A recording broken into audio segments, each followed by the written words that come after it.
Hi everyone, my name is Rocha, and today, to celebrate LGBT History Month, I'm here to talk a little bit about my book, Where We Go From Here, and also talk a little bit about libraries and why they are so important to us. So, first, my book.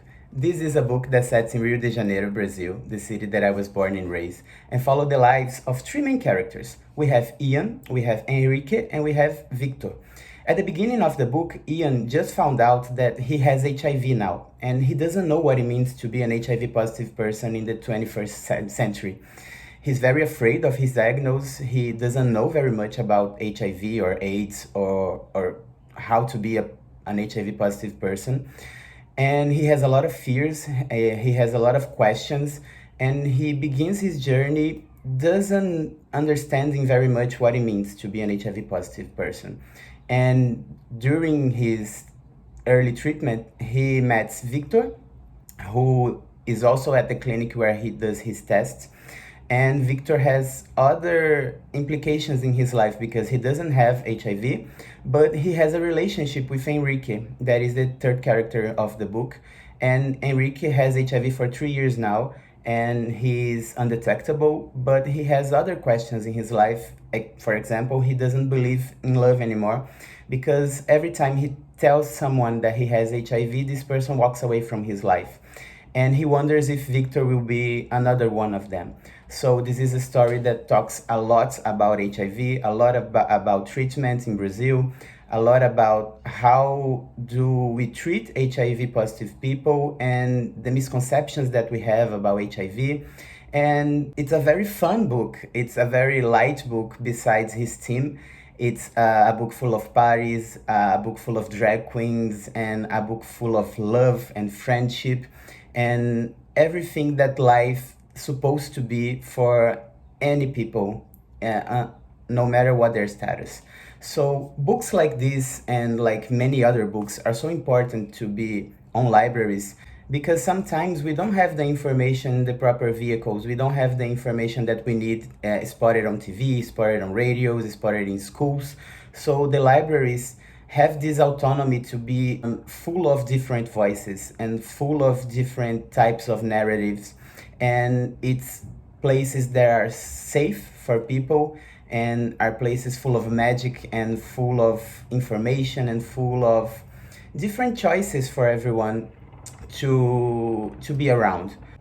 Because for me, for those of you who doesn't know, I'm also a librarian, so I have a lot of understanding of libraries and the importance of libraries in the lives of every type of people, not only the youth, but also the elder and the children, and I don't know, even the little ones.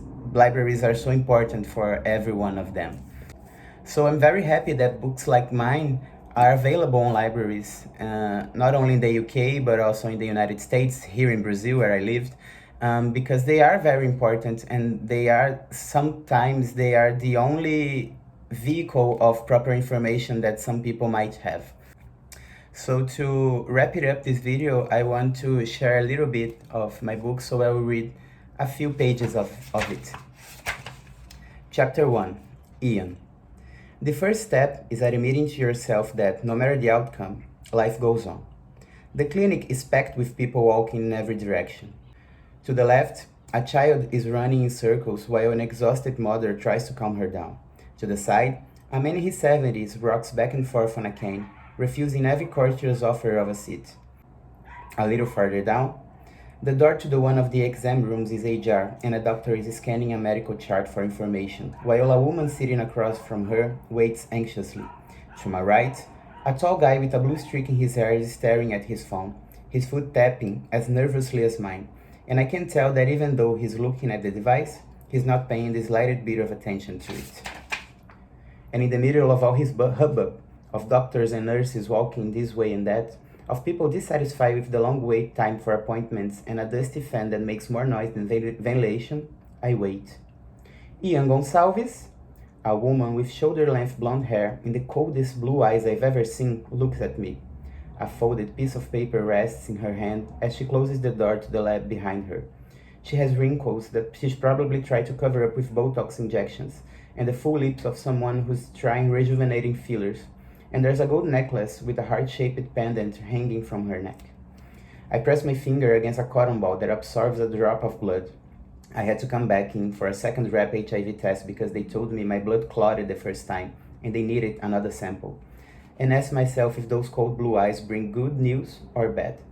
I nod, and she signals for me to stand up. This way, please. She turns her back to me and walks to a door at the end of the hallway. She doesn't even look to check if I'm following her. Maybe she's just used to the veil nervousness that comes with getting tested for HIV. So that's it. If you want to know a little bit about my book, you can find more information in the David Fickling Books website. And I'm pretty sure that if they are not available in your local library, you can ask for a librarian to purchase it. And I'm happy if you do it. So thank you and bye bye.